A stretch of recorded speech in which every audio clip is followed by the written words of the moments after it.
La gauche aura besoin de soutien pour mettre en œuvre son programme si elle accède à Matignon, a affirmé ce mardi 13 août la députée insoumise Danièle Obono. Elle a ainsi appelé à des mobilisations les plus larges possibles en septembre pour accompagner les réformes du nouveau Front populaire. Les syndicats feront-ils le jeu de la gauche? Nous en aurons besoin. Y compris si nous qui sommes enfin appelés à gouverner ce pays, a déclaré Danièle Obono sur France Info. Le NFP revendique le pouvoir depuis un mois et les législatives qui l'ont placé en tête mais sans majorité absolue à l'Assemblée.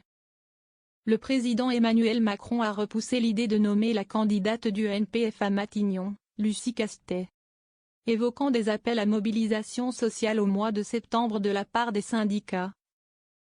La députée de Paris a répété que son camp aura besoin de ce soutien, de cette participation. À ce stade, aucune journée de grève ou de manifestation n'a été formellement annoncée.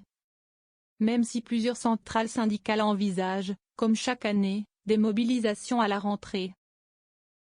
Augmentation des salaires, assurance chômage. Une rentrée sociale sur laquelle une partie de la gauche entend donc s'appuyer. Nous espérons et nous appelons à ce qu'il y ait des mobilisations les plus larges possibles pour accompagner les réformes que nous mettrons en œuvre. En particulier l'augmentation des salaires et la question de l'assurance chômage, a insisté Danièle Obono. Des sujets qui ne nécessitent pas de vote, contrairement à l'abrogation de la réforme des retraites, pour laquelle le NFP aurait besoin des voix du Rassemblement national. Pourtant, nous ne comptons sur les voix de personne d'autre que celles des députés républicains, a affirmé l'élu insoumise. Néanmoins, chacun est libre de ses votes et devra voter en conscience.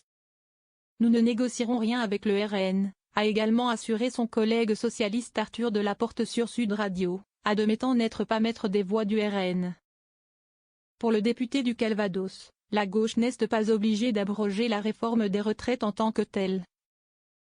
L'idée étant de la remplacer par une loi portée par les syndicats pour piéger les macronistes, qui devront expliquer pourquoi ils ne la votent pas.